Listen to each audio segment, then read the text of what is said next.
శ్రీ గురుభ్యో నమః. శ్రీ మహాగణాధిపతయే నమః. శ్రీమాత్రే నమః. భగవద్భక్తులకి నమస్కారం. వాగ్దేవి సరస్వతి ఛానల్కి సుస్వాగతం.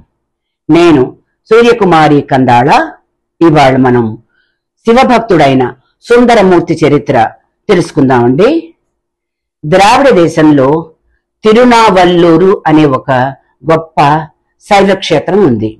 అది ప్రసిద్ధ పుణ్యక్షేత్రం.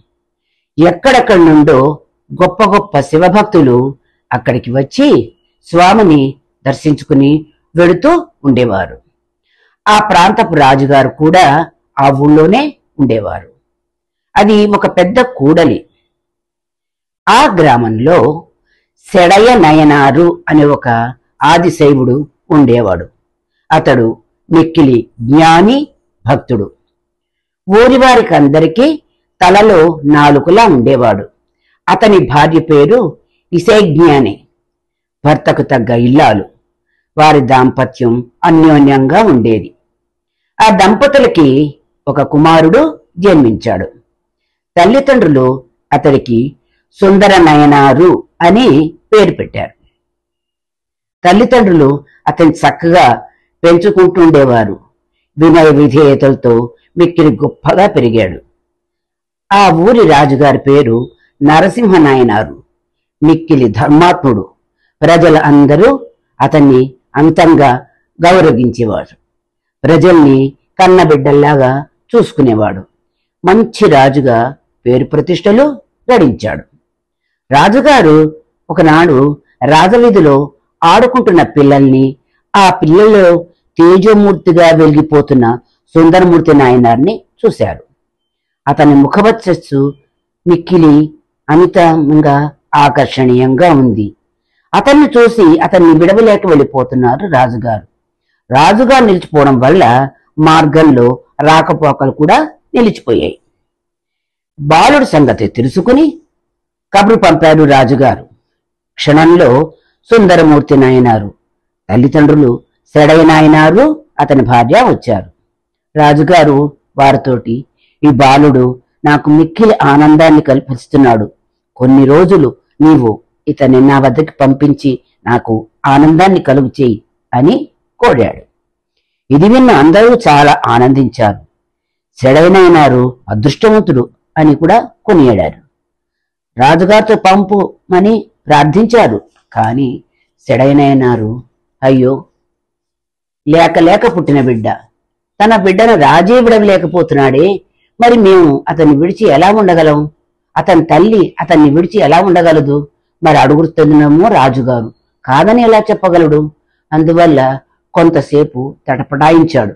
కానీ చేసేది లేక చివరికి సరే అన్నాడు. రాజుగారు కూడా పొంగిపోయాడు. బాలుణ్ణి ఎత్తుకుని తన మందిరానికి వెళ్ళిపోయాడు.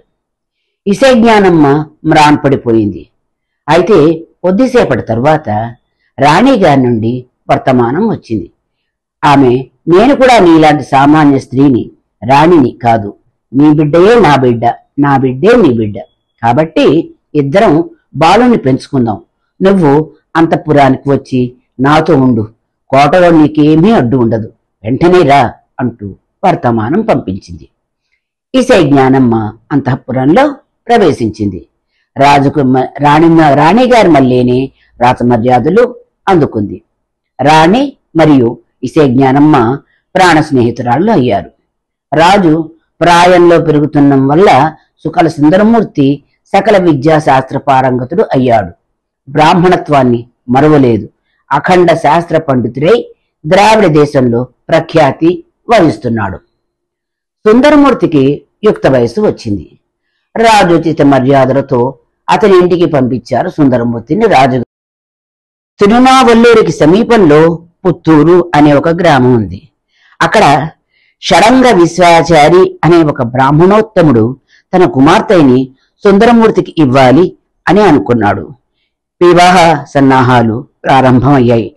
మంగళ స్నానాలు చేసే సమయంలో ఒక వృద్ధ బ్రాహ్మడు వచ్చి, నీవు నా వద్ద కొంతకాలం శుశ్రూష చేసిన తరువాతే నీ వివాహం కుదురుతుంది, లేకపోతే వీలు పడదు. కావాలంటే నా వద్ద ఒక పత్రం ఉంది చూడు అన్నాడు. సుందరమూర్తి దాన్ని తీసుకుని చింపబోతే పెద్దలు వారించారు. తగవు తిరువెండివల్లూరులో పరిష్కరింపాలి అనుకుని ఆ ఊరి పెద్దల వద్దకు వెళ్లారు. వారు కూడా ఆ పత్రం చూసి, ఈ వృద్ధ బ్రాహ్మడికి సుందరమూర్తి శుశ్రూష చేయవలసి ఉంది. ఎందుకంటే ఈ పత్రంలో వ్రాసిన రూఢుడు సుందరమూర్తి తాతగారు కనుక వృద్ధ బ్రాహ్మణుడు సెలవిచ్చే వరకు వివాహం చేసుకోకూడదు అని తీర్పు చెప్పారు. ఇంతలో ఆ ఊరి పెద్ద వృద్ధ బ్రాహ్మడితో, మరి ఇంతవరకు నేను ఈ ఊళ్ళో నేను చూడలేదే, నీ ఇల్లెక్కడా చూపించు అన్నాడు. చూపిస్తాను రండి అంటూ వృద్ధ బ్రాహ్మడు ఊరి పొలిమేరలో ఉన్న శివాలయానికి తీసుకెళ్లి, ఇదే నా ఇల్లు అంటూ లోపలికి వెళ్లిపోయాడు. లోపల ప్రవేశించి చూడగా శివలింగం తప్ప వృద్ధుడు కనపడలేదు. పండితులు పామర్లు అందరూ పడిపడి దండాలు పెట్టారు. సుందరమూర్తి కూడా ఆలయంలో ప్రవేశించాడు. వెంటనే పరమశివుడు వృషభారూఢుడై పార్వతీ సమేతంగా దర్శనమిచ్చి, వత్స, నువ్వు నా భక్తుడవి. గత జన్మలో నీకు ముక్తి ఇవ్వడానికి వీలు పడలేదు. మళ్ళా నన్ను సేవించడానికే నీవి జన్మెత్తావు. నువ్వు వివాహం చేసుకుంటే సంసారంలో పడి నన్ను సేవించడం మర్చిపోతావు. ముక్తి పొందడానికి మరొక జన్మ ఎత్తాల్సి వస్తుంది. అందుకే నిన్ను ఈ విధంగా తప్పించాను. నీవు గొప్ప కవి అవుతావు. నాయపాయి పెజ్జాలు రాసి పాడి తరించు అని అంతర్ధానమయ్యాడు. సుందరమూర్తికి జ్ఞానోదయం అయింది. తీర్థయాత్రలు చేశాడు. గొప్ప కవి అయ్యాడు. ఈశ్వర భక్తుడై తన పద్యాలతో ప్రజలందరినీ పరవశుల్ని గావించేవాడు. సిద్ధావటం, తిరుమాక్కుళి, చిదంబరం, కమలాలయం, తిరుకోలక్క, తిరుప్పకూరు, మయూరం, అంబర్మాగాళం, తిరుపగళూరు అనే పుణ్యక్షేత్రాలన్నీ కూడా దర్శించాడు. కమలాలయంలో సుందరమూర్తి శాపగ్రస్తయ్యి జీవిస్తున్న పరభ అనే పార్వతీదేవి చెలికతుతో పరిచయం ఏర్పరచుకున్నాడు. వాళ్ళు ఒకరినొకరు చూసి ఇష్టపడి విడవలేకపోయారు. అప్పుడు శివుడు కరుణించి ఆ ఊరి పెద్దలకి స్వప్నంలో కనపడి, సుందరమూర్తి పరవలకి వివాహం చేయండి అన్నారు. అప్పుడు వైభవోపేతంగా ఇద్దరికి వివాహం చేయించారు పెద్దలు. సుందరమూర్తి పరవ తీర్థయాత్రలో వెడుతున్నప్పుడు శివుడు వారికి అనేక సహాయ సంపత్తులు ఇచ్చారు. సుందరమూర్తికి శివానుగ్రహం వల్ల శాపగ్రస్త అయిన పార్వతి యొక్క మరి యొక్క చెలికత్త సంకిలిని కూడా వివాహం చేసుకోవాల్సిన పరిస్థితి ఏర్పడింది. సంకిలికి ఇష్టపడని కార్యవర్ణన చేస్తే పట్టుబడుతూ ఉండేది. ఒకవేళ ఎవరన్నా ఎదురు తిరిగితే వాళ్ళు ఫలితంగా నష్టపోతూ ఉండేవారు. ఒకసారి తీర్థయాత్రకి పోవడానికి సంకిలి అంగీకరించలేదు. ఎదురు తిరిగి బయలుదేరిన సుందరమూర్తి గడప దాటగానే గుడ్డివాడయ్యాడు. అయినా శివక్షేత్రాలు దర్శిస్తూనే ఉన్నాడు. ఇలా అన్ని క్షేత్రాలు దర్శిస్తూ శివుడిపై పద్యాలు పాటలు పాడుతూ ఉండేవాడు.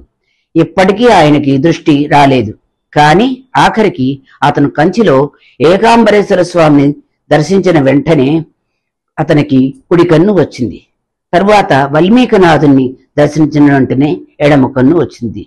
ఆ ప్రకారంగా సుందరమూర్తి రెండు కళ్ళు తిరిగి పొందినవాడే శివక్షేత్రాలు దర్శిస్తూ శివుడు పంపిన ఐరావతన్న ఎక్కి శివ సాన్నిధ్యాన్ని చేరుకున్నాడు.